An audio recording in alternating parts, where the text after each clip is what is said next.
Subscribe now and press the bell icon. Never miss an update.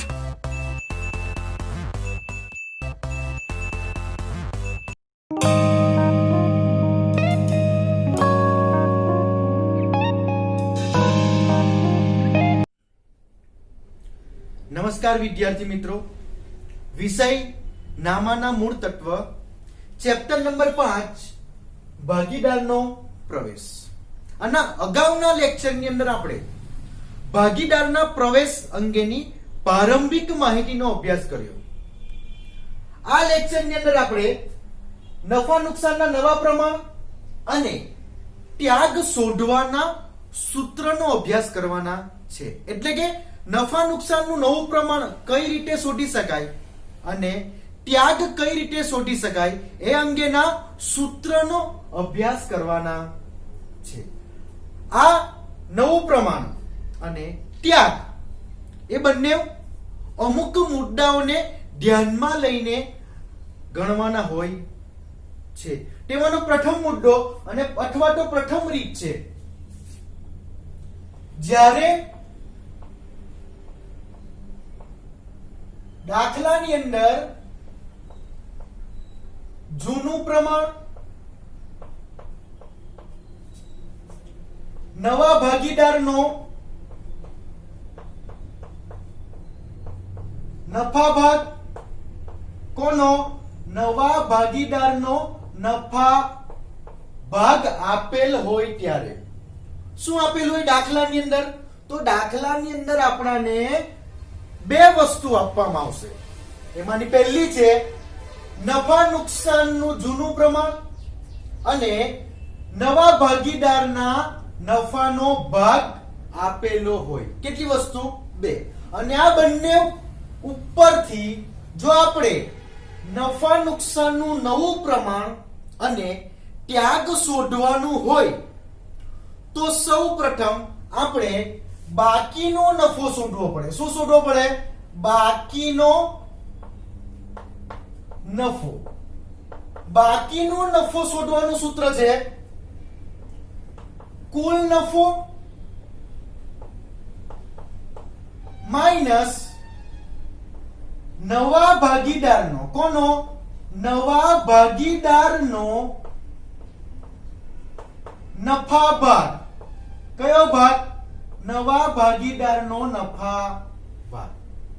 એટલે કે બાકીનો નફો શોધવો હોય તો કુલ નફામાંથી નવા ભાગીદારના નફાને શું કરવાનો? બાદ. તો સૌપ્રથમ આપણે સમજીએ કુલ નફો. એક ઉદાહરણ દ્વારા સમજીએ કે એ અને બી, કોણ?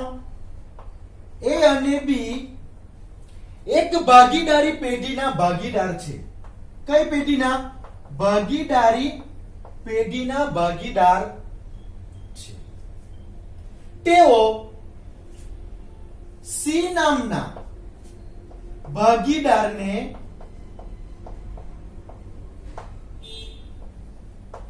પેઢીમાં પ્રવેશ આપે છે. એ અને બી નામના ભાગીદારો એ કયા ભાગીદાર કહેવાય? જૂના. સી એ પેઢીમાં પ્રવેશ મેળવે છે એટલે સી એ નવો ભાગીદાર કહેવાય. તો હવે આ પેઢીની અંદર નવા ભાગીદાર સહિત કુલ કેટલા ભાગીદાર હશે? તો કે 3. કયા કયા? એ, બી અને સી. તો એ નો નફો, બી નો નફો અને સી નો નફો, આ ત્રણે ત્રણ ભાગીદારના નફાનો સરવાળો એટલે કે કુલ નફો. કુલ નફો એટલે શું થાય? તો કે કુલ નફો બરાબર કોનો કોનો નફો? તો એ નો નફો પ્લસ બી નો નફો પ્લસ સી નો નફો. આ ત્રણે ત્રણ ભાગીદારના નફાનો સરવાળો એટલે શું? કુલ નફો. એટલે કે પેઢીની અંદર જેટલા ભાગીદાર હોય, જો 4 ભાગીદાર હોય એ, બી, સી, ડી, તો ચારે ચાર ભાગીદારના નફાનો સરવાળો એટલે શું મળે? કુલ નફો. ધારો કે એનો નફો 50 છે. એનો નફો કેટલો છે? 50. બી નો નફો છે 30 અને સી નો નફો છે કેટલો 20. તો 20 પ્લસ 30 પ્લસ 20 બરાબર કેટલા થાય તો કે 100. તો આ 100 એ શું કહેવાય કુલ નફો. કુલ નફો મળી ગયો. ત્યારબાદ માઇનસ નવા ભાગીદારના નફાનો ભાગ. તો નવા ભાગીદારનો નફાનો ભાગ દાખલાની અંદર તમને આપેલો હશે અને આપણા દાખલાની અંદર કેટલો છે તો કે 20. તો કુલ નફામાંથી નવા ભાગીદારનો નફો બાદ કરો. તો હવે આપણે શોધશું શું બાકીનો નફો. શું શોધીએ બાકીનો નફો. તો બાકીનો નફો સૂત્ર શું કુલ નફો. તો કુલ નફો કેટલો છે આપણો તો કે 100. તો બરાબર કરીને 100 માઇનસ નવા ભાગીદારનો નફા ભાગ. તો નવા ભાગીદારને નફામાંથી કેટલો ભાગ મળે તો કે 20. તો માઇનસ કેટલા 20. આન્સર કેટલો મળે આપણને 80. આ 80 શું કહેવાય બાકીનો નફો. 80 શું કહેવાય બાકીનો નફો. 100 આ 100 એ કુલ નફો છે. એ કોનો કોનો હશે તો કે એ નો બી નો અને સી નો. ત્રણે ત્રણ ભાગીદારનો હશે. એમાંથી આપણે નવો ભાગીદાર એટલે કે કોણ સી એના નફાને શું કર્યો 12. આન્સર કેટલો મળ્યો 80. હવે આ 80 રૂપિયા છે આપણો બાકીનો નફો મળ્યો આપણને. એ કોનો કોનો હશે તો કે એ અને બી. ઓકે.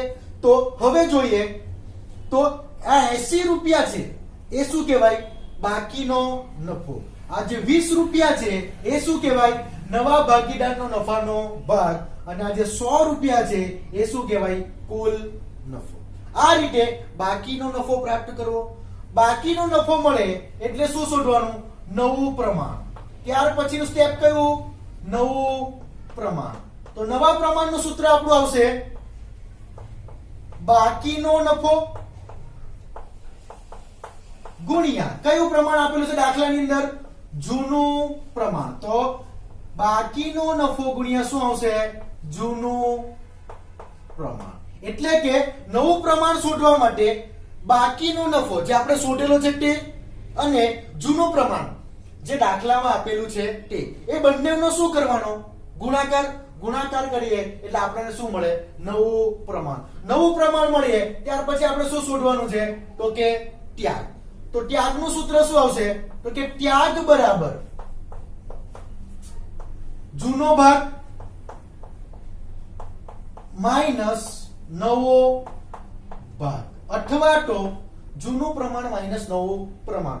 જેના ટૂંકા દાખલાઓ આપણે ચેપ્ટર નંબર 4 ની અંદર અભ્યાસ કરી ગયા છે લાભ અને ત્યાગ. ઓકે. તો જ્યારે દાખલાની અંદર જૂનું પ્રમાણ અને નવા ભાગીદારના નફાનો ભાગ આપેલો હોય અને આપણે શું શોધવાનું તો કે નવું પ્રમાણ અને ત્યાગ શોધવાના હોય તો સૌપ્રથમ શું શોધવાનું બાકીનો નફો. બાકીના નફાનું સૂત્ર શું કુલ નફો માઇનસ નવા ભાગીદારના નફાનો ભાગ.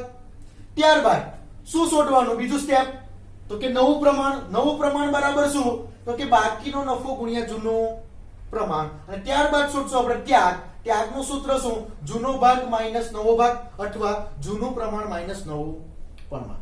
ત્યાર પછીની આપણી બીજી રીત છે જ્યારે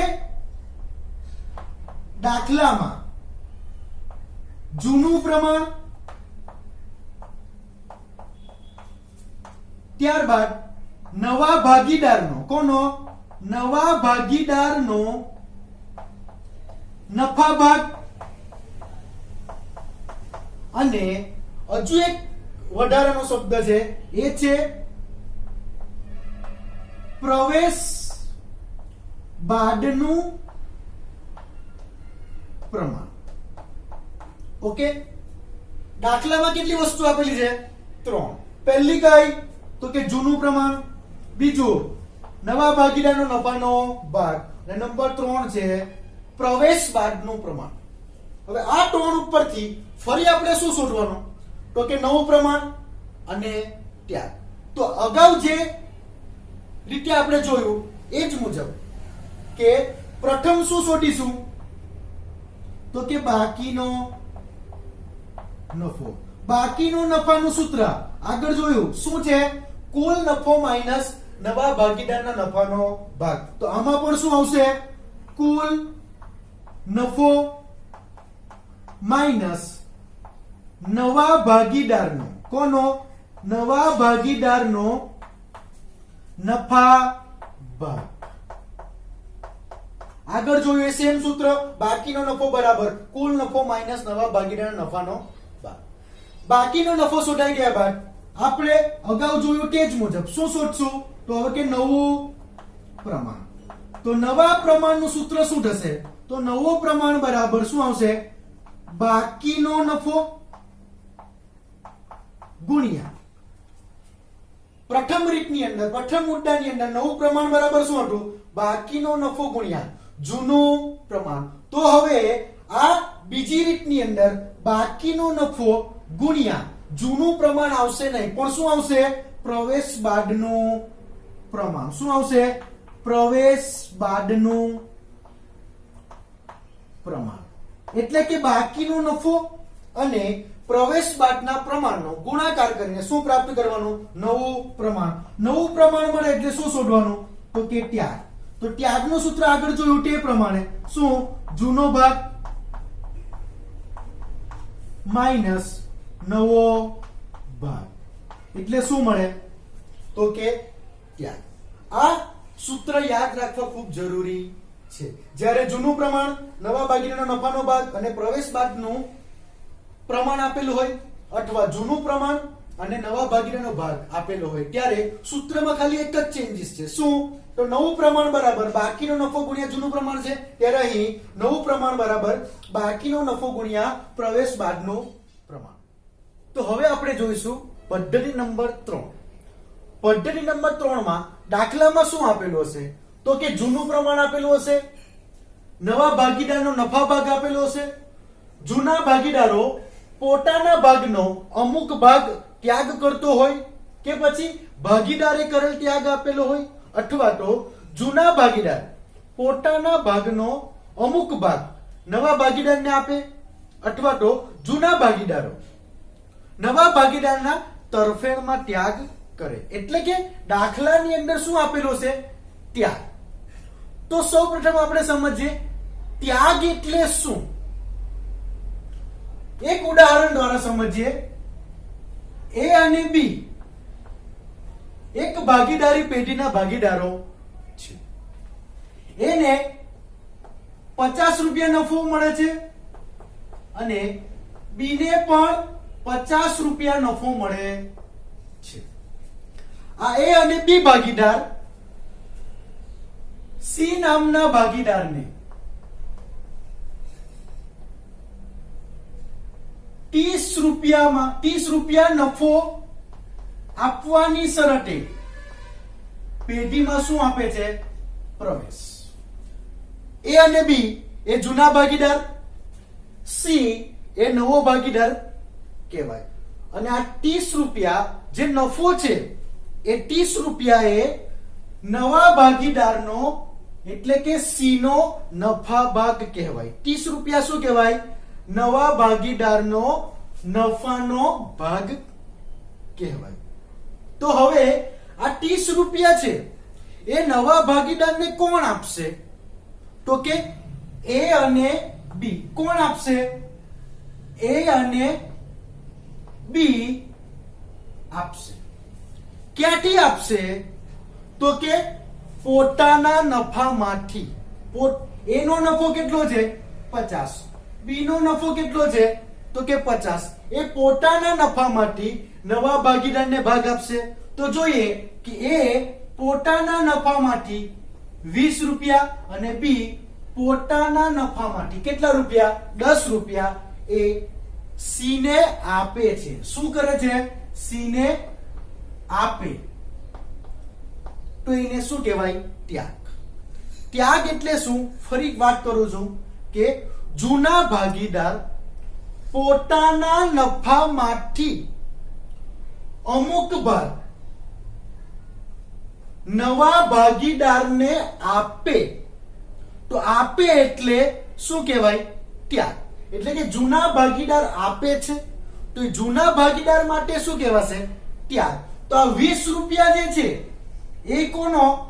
એનો ત્યાગ કહેવાશે. અને 10 રૂપિયા છે એ કોનો ત્યાગ કહેવાશે? બી નો ત્યાગ કહેવાય. અને આ સી ને આપે છે એટલે કે સી ને મળે. સી ને મળે તો સી માટે એ શું કહેવાય? લાભ કહેવાય. તો સામાન્ય ભાષામાં કહીએ તો જૂના ભાગીદાર પોતાના ભાગમાંથી અમુક ભાગ નવા ભાગીદારને આપે એટલે શું? ત્યાગ. જેને મળે એને શું કહેવાય? લાભ. તો હવે જોઈએ કે 20 રૂપિયા એ કોનો ત્યાગ છે? એનો ત્યાગ છે. અને 10 રૂપિયા એ કોનો ત્યાગ છે? બી નો. તો આ એનો ત્યાગ અને બી નો ત્યાગ બંનેનો હું સરવાળો કરું તો મને શું મળે? તો કે નવા ભાગીદારનો નફાનો ભાગ. કેટલા રૂપિયા છે? 30 રૂપિયા. તો એનો ત્યાગ અને બી નો ત્યાગ બંનેનો હું શું કરું? સરવાળો. તો મને શું મળે? નવા ભાગીદારનો નફા ભાગ. એટલે કે નવા ભાગીદારનો નફા ભાગ એટલે શું? કે જૂના ભાગીદારના ત્યાગનો સરવાળો. ઓકે. ત્યાર પછી જોઈએ તો આ ત્યાગ છે એ દાખલામાં કઈ રીતે આપવામાં આવેલું હશે? તો એને પણ આપણે ઉદાહરણ દ્વારા સમજીએ કે એ અને બી એક ભાગીદારી પેઢીના ભાગીદારો છે. આ બંને સી ને 5/40 ભાગ આપવાની શરતે પેઢીમાં શું આપે? પ્રવેશ. તો એ અને બી કોણ છે? જૂના ભાગીદાર. સી કોણ છે? તો કે નવો ભાગીદાર. 5/40 શું છે? તો કે સી નો નફા ભાગ એટલે કે નવા ભાગીદારનો નફાનો ભાગ કેટલો છે? 5/40. ત્યારબાદ કીધું છે કે એ પોતાના ભાગમાંથી 1/20 ભાગ અને બી પોતાના ભાગમાંથી 3/40 ભાગ સી ને આપે છે. કોને આપે છે? સી ને આપે છે. તો તમે અહીં દાખલામાં ત્યાગ કઈ રીતે આપેલો છે એ આપણે ઓળખતા શીખીએ છે. તો જોઈએ તો એ પોતાના ભાગમાંથી 1/20 ભાગ અને બી પોતાના ભાગમાંથી 3/40 ભાગ સી ને આપે. એટલે કે એ અને બી પોતાના ભાગમાંથી સી ને ભાગ આપે એટલે એને શું કહેવાય? ત્યાગ. તો એ અને બી સી ને આપે છે તો એ અને બી માટે શું ગણાય? ત્યાગ. અને સી ને મળે છે તો સી માટે શું કહેવાય? લાભ. તો અહીં તમને દાખલામાં કેવી રીતે ત્યાગ આપેલો છે એ ઓળખતા આવડી ગયું હશે. ત્યારબાદ હજુ એક એક્ઝામ્પલ જોઈએ તો કઈ રીતે આપેલો હશે? તો એ પોતાના ભાગનો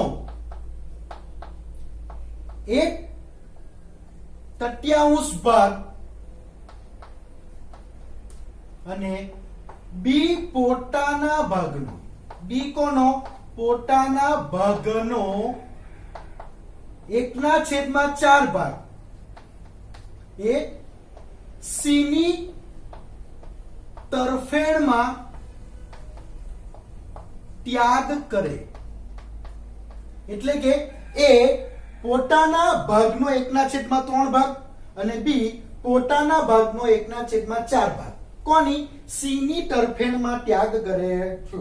તરફેણ એટલે કે ની તરફ, ની બાજુ કે અથવા ની સાઈડ. એટલે એ અને બી એ સી નામના ભાગીદારને પોતાના ભાગમાંથી ભાગ આપે તો સમજવાનું કે આ દાખલાની અંદર એ અને બી શું કરે છે? ત્યાગ. આપે એટલે શું? ત્યાગ. તો એ અને બી સી નામના ભાગીદારને આપે છે. આપે એટલે સમજવાનું કે આ દાખલામાં ભાગીદાર ત્યાગ કરે છે. અને આ દાખલામાં પણ શું? ભાગીદાર ત્યાગ કરે છે. તો અહીં તમને દાખલાની અંદર જૂના ભાગીદારે પોતાના ભાગનો ભાગ અથવા જૂના ભાગીદારે કરેલો ત્યાગ ઓળખતા આવડી જાય. જેવું તમને દાખલાની અંદર ત્યાગને ઓળખતા આવડે, એટલે કે તમે જેવો દાખલાને વાંચો છો અને તમને જેવી ખબર પડે કે આ દાખલામાં ભાગીદારોએ કરેલો ત્યાગ આપેલો છે અથવા તો ભાગીદારનો ત્યાગ આપેલો છે, એટલે સીધો ફોકસ શબ્દ ઉપર કરવાનો. કોના ઉપર કરવાનો? શબ્દ ઉપર. ક્યારે? જ્યારે તમને ખબર પડે કે દાખલાની અંદર ભાગીદારનો ત્યાગ આપેલો છે, એટલે સીધો ફોકસ કોના પર કરવાનું? શબ્દ. એ શબ્દ કયા છે? તો પહેલો શબ્દ છે માંથી અથવા તો પૈકી શબ્દ. કયા શબ્દ પર ફોકસ કરવાનો? માંથી અથવા પૈકી. જો માંથી અથવા પૈકી શબ્દ આપેલો હોય તો છેદને શું કરવાના? સરખા. જેવા આપણે છેદને સરખા કરશું એટલે આપણાને શું મળી જશે? તો કે ત્યાગ. ફરી વાત કરું છું, જેવો તમને દાખલામાં ખબર પડે કે દાખલામાં ત્યાગ આપેલો છે એટલે સીધો ફોકસ કોના પર કરવાનું? તો કે શબ્દ પર. કયો શબ્દ છે? તો માંથી અથવા તો પૈકી. જો માંથી અથવા પૈકી શબ્દ આપેલો હોય તો છેદને શું કરવાના? સરખા. જેવા છેદ સરખા થાય એટલે તરત જ આપણને શું મળે? એ શું ગણાશે આપણા માટે? ત્યાગ. એવી જ રીતે બીજો શબ્દ છે ભાગનો. શબ્દ છે ભાગનો અથવા તો ના. કયો શબ્દ છે? નો અથવા તો ના. જો તમને ખબર પડે કે દાખલાની અંદર શું આપેલું છે? ત્યાગ. ત્યાગ આપે એટલે સીધો ફોકસ કોના પર? શબ્દ ઉપર. પહેલો શબ્દ કયો? માંથી અથવા પૈકી. જો માંથી અને પૈકી શબ્દ આપેલા હોય તો છેદને શું કરવાના? સરખા કરીએ એટલે આપણને શું પ્રાપ્ત થાય? ત્યાગ. અને બીજો શબ્દ શું છે? નો અથવા તો ના. જો એની અંદર નો અથવા ના, ભાગનો અથવા ભાગના શબ્દ હોય તો ત્યાગ શોધવાનું સૂત્ર આપણું થશે ત્યાગ બરાબર થશે જૂનું પ્રમાણ ગુણ્યા પોતાના ભાગનો ત્યાગ. કયો શબ્દ આપેલો હોય? ભાગનો અથવા તો ના. તો ત્યાગ શોધવાનું સૂત્ર શું થશે? જૂનું પ્રમાણ ગુણ્યા પોતાના ભાગનો ત્યાગ. હવે આપણે આ પ્રથમને એક એક્ઝામ્પલ દ્વારા સમજીએ તો જોઈએ આપણે કે અહીં કીધું છે એ પોતાના ભાગમાંથી 1/20 ભાગ અને બી પોતાના ભાગમાંથી 3/40 ભાગ સી ને આપે. સી ને આપે એટલે આપણને ખબર પડી ગઈ કે દાખલામાં શું આપ્યું છે? ત્યાગ. ત્યાગ આપે સીધો ફોકસ કોના પર? શબ્દ પર. કયો શબ્દ? માંથી અથવા પૈકી. તો અહીંયા તમે જોઈ શકો છો કયો શબ્દ છે? માંથી. કયો શબ્દ છે? માંથી શબ્દ છે. જો માંથી અથવા પૈકી શબ્દ હોય તો છેદને શું કરી દેવાના? સરખા. તો અહીં એનો ભાગ કેટલો છે? 1/20 અને બી નો ભાગ છે 3/40. ઓકે. ત્યાગ આપેલો છે. શબ્દ કયો? માંથી. માંથી શબ્દ એટલે શું કરશું? તો છેદને સરખા કરી દેવાના એટલે આપણને શું મળી જાય? ત્યાગ. તો અહીં જોઈ શકો છો કે એનો ભાગ કેટલો છે? 1/20 અને બી નો ભાગ છે 3/40. તો અહીં છેદ કેટલો છે? 40. તો અહીં આપણે 20 ને કેટલા બનાવવાના? 40. જો મારે 20 ને 40 બનાવવા હોય તો કેટલા સાથે ગુણું? તો કે 2 સાથે. 2 ગુણ્યા 20 એટલે કેટલા થાય? 40. તો અંશ અને છેદ બંનેને કેટલા વડે ગુણવાનું? 2 વડે. ઓકે. તો જોઈએ 1 ગુણ્યા 2 બરાબર કેટલા થવાના? 2 અને 20 ગુણ્યા 2 બરાબર કેટલા? 40. અને અહીં તમે જોઈ શકો છો બી નો છેદ પણ કેટલો છે? બી નો ભાગ કેટલો છે? 3/40. બંનેના છેદ સરખા થઈ ગયા. બંનેના છેદ સરખા થઈ ગયા એટલે સમજવાનું આ કે 2/20 એ નો ત્યાગ છે અને 3/40 એ કોનો ત્યાગ ગણાય? બી નો ત્યાગ ગણાય. તો આ રીતે જ્યારે માઠી શબ્દ આપેલા હોય અથવા પૈકી શબ્દ આપેલો હોય ત્યારે છેદને સરખા કરવાનો અને શું પ્રાપ્ત કરવાનો? ત્યાગ. ત્યારબાદ શબ્દ છે ભાગનો અથવા ભાગના. ભાગનો અથવા ભાગના શબ્દ આપેલો હોય ત્યારે ત્યાગ શોધવાનું સૂત્ર શું થાય? જૂનું પ્રમાણ ગુણ્યા પોતાના ભાગનો ત્યાગ. એને પણ આપણે એક ઉદાહરણ દ્વારા સમજીએ કે એ પોતાના ભાગનો 1/3 ભાગ અને બી પોતાના ભાગનો 1/4 ભાગ સી ની તરફેણમાં ત્યાગ કરે છે. એટલે કે આપણને ખબર પડી ગઈ કે આ દાખલાની અંદર ત્યાગ છે. ત્યાગ છે એવું ખબર પડે એટલે સીધો ફોકસ કોના પર કરવાનો? શબ્દ ઉપર. તો ચેક કરો શબ્દ કયો છે? તો શબ્દ તમને અહીં દેખાય છે ભાગનો. ભાગનો કે ભાગનો અથવા ભાગના શબ્દ હોય તો ત્યાગ શોધવાનું સૂત્ર શું બનશે? જૂનું પ્રમાણ ગુણ્યા પોતાના ભાગનો ત્યાગ. તો જૂનું પ્રમાણ દાખલામાં આપેલું જ હશે અને પોતાના ભાગનો ત્યાગ એટલે કયો? જે 1/3 અને 1/4 એ અને બી નો પોતાના ભાગનો ત્યાગ કહેવાય. આ બંનેનો શું કરવાનો? ગુણાકાર કરવાનો અને શું પ્રાપ્ત કરવાનું? ત્યાગ. ત્યાગ મળી ગયા બાદ આપણે શું શોધવાનું? તો કે નવું પ્રમાણ. નવા પ્રમાણનું સૂત્ર શું રહેશે? જૂનું પ્રમાણ માઇનસ ત્યાગ. એટલે જૂના પ્રમાણમાંથી ત્યાગને શું કરવાનો? બાદ. ઓકે. ત્યાગ કયો? તો આપણે જે શોધ્યો તે. આપણને જે પ્રાપ્ત દાખલામાં આપેલો તે નહીં પણ આપણે જે શોધશું એ ત્યાગ આ જૂના પ્રમાણમાંથી શું કરવાનો રહેશે? બાદ. ત્યાર પછી આપણી ચોથી પદ્ધતિ છે જ્યારે દાખલાની અંદર કયું જૂનું પ્રમાણ નવા ભાગીદારનો નફા ભાગ અને ત્યાગનું પ્રમાણ આપેલું હોય. એટલે કે દાખલાની અંદર મોસ્ટ ઇમ્પોર્ટન્ટ શું છે? તો કે ત્યાગનું પ્રમાણ. એ શોધતા તમને આવડવું જોઈએ. તો દાખલાની અંદર જ્યારે ત્યાગનું પ્રમાણ આપેલું હોય, હવે હું તમને એ સમજાવું કે આ ત્યાગનું પ્રમાણ આપણા દાખલામાં કઈ રીતે આપેલું હશે તો જોઈએ. તો શું કીધું હશે? તો સી એ અને બી પાસેથી સી એ અને બી પાસેથી 3/2 ના પ્રમાણમાં ભાગ મેળવશે. કોણ મેળવશે? તો સી એ અને બી પાસેથી 3/2 ના પ્રમાણમાં ભાગ મેળવશે. સી કોણ છે? નવો ભાગીદાર. એ અને બી કયા? જૂના ભાગીદાર. મતલબમાં સી મેળવે છે. સી મેળવે બરાબર એટલે એના માટે શું કહેવાય?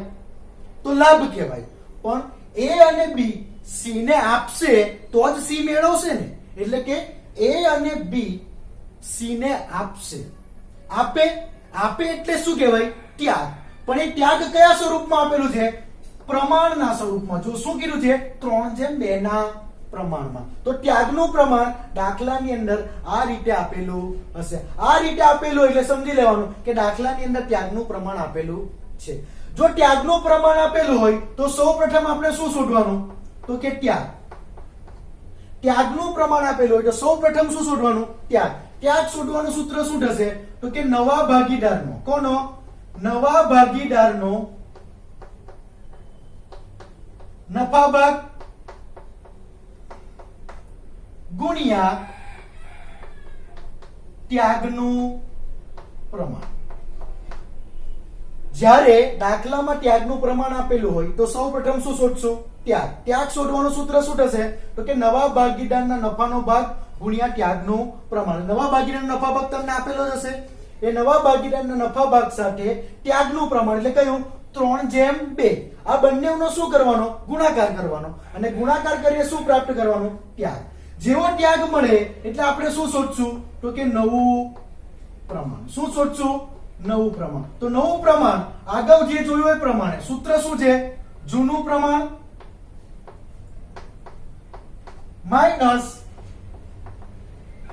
ત્યાગ. એટલે કે જૂના પ્રમાણમાંથી ત્યાગને શું કરવાનું? બાદ. જૂનું પ્રમાણ આપેલું જ હશે, ત્યાગ આપણે શોધ્યો, તો જૂના પ્રમાણમાંથી ત્યાગને બાદ કરીએ એટલે આપણે શું મળે?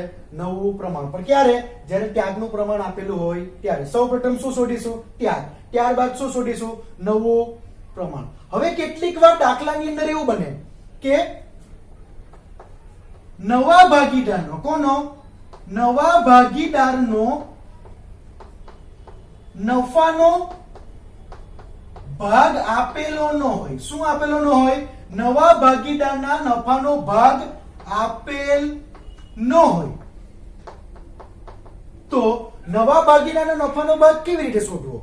તો એક ઉદાહરણ દ્વારા સમજીએ કે આપણે આગળ વાત કરેલી કે A નો ત્યાગ અને B નો ત્યાગ, આ બંનેનો હું સરવાળો કરું એટલે મને શું મળે?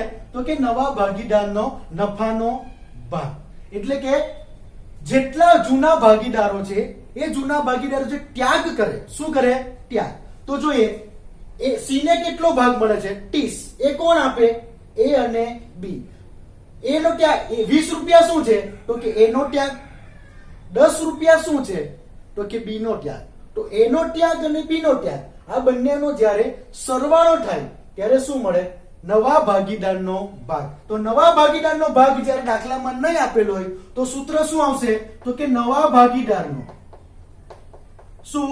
નવા ભાગીદારનો નફા ભાગ બરાબર શું આવશે? જૂના ભાગીદારના, કોનો? જૂના ભાગીદારના ત્યાગનો શું કરવાનો? સરવાળો. જૂના ભાગીદારના ત્યાગનો શું કરશું? સરવાળો. એટલે કે જેટલા ભાગીદાર, જૂના જેટલા ભાગીદાર ત્યાગ કરતા હશે એ તમામના ત્યાગનો શું કરવાનો? સરવાળો. એટલે આપણને શું મળે? નવા ભાગીદારના નફાનો ભાગ. જો આ દાખલાની અંદર A અને B બંને ત્યાગ કરે છે તો બંનેના ત્યાગનો સરવાળો એટલે નવા ભાગીદારનો નફા ભાગ. એવી રીતના જો A B C ત્રણ ભાગીદાર ત્યાગ કરતા હોય તો A B અને C ત્રણ ભાગીદારના ત્યાગનો સરવાળો એટલે કે નવા ભાગીદારના નફાનો ભાગ બને છે. ત્યારબાદ કેટલીક વાર એવું બને કે એક બે ભાગીદારોમાંથી કોઈ એક જ ભાગીદારનો ત્યાગ આપેલો હોય. શું આપેલો હોય? કોઈ એક જ ભાગીદારનો શું આપેલો હોય? ત્યાગ. કોઈ એક જ ભાગીદાર ત્યાગ બંને ભાગીદારના આપેલા હોવા જોઈએ. જો દાખલાની અંદર કોઈ એક જ ભાગીદારનો શું આપેલો હોય? ત્યાગ.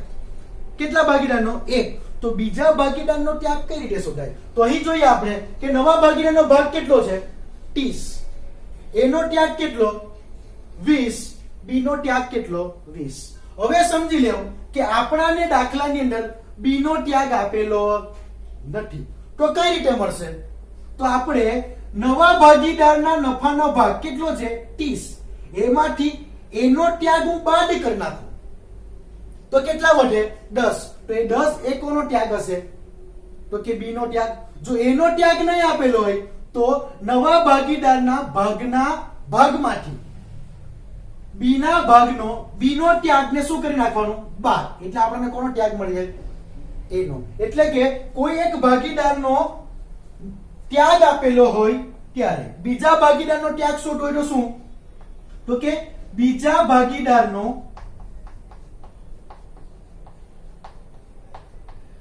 ત્યાગ બરાબર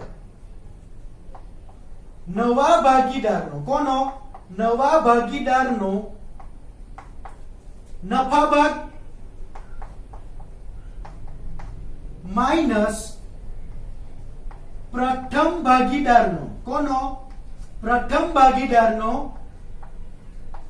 ત્યાગ. એટલે કે કોઈ એક ભાગીદારનો જ ત્યાગ આપેલો હોય અને બીજા ભાગીદારનો ત્યાગ શોધવાનો હોય તો શું કરવાનું? તો નવા ભાગીદારના ભાગમાંથી એ જે ભાગીદારનો ત્યાગ આપેલો હોય એ ભાગીદારનો ત્યાગને શું કરી લેવાનું? બાદ. એટલે આપણને શું મળી જાય? બીજા ભાગીદારના નફાનો ભાગ. આ તમામ પદ્ધતિઓમાંથી આ ત્રીજા નંબરની પદ્ધતિ એ ખૂબ મહત્વની છે. જ્યારે મોટા દાખલાની ગણતરી કરવાની, મોટો દાખલો ગણવાનો છે ત્યારે પણ આ આખી રીતનો એક હવાલો આપવામાં આવશે અને જે આપણે આ જ શબ્દો પરથી ને સોલ્વ કરવાનો રહેશે. તો આશા રાખું છું કે આ લેક્ચરની અંદર તમને સંપૂર્ણ ખ્યાલ આવી ગયો હશે. જો કોઈ તકલીફ જણાય તો કમેન્ટ બોક્સમાં લખી જણાવવા વિનંતી. આ મારી ચેનલને લાઈક કરવાનું, શેર કરવાનું અને સબસ્ક્રાઇબ કરવાનું ભૂલાય નહીં. અસ્તુ. જય હિન્દ.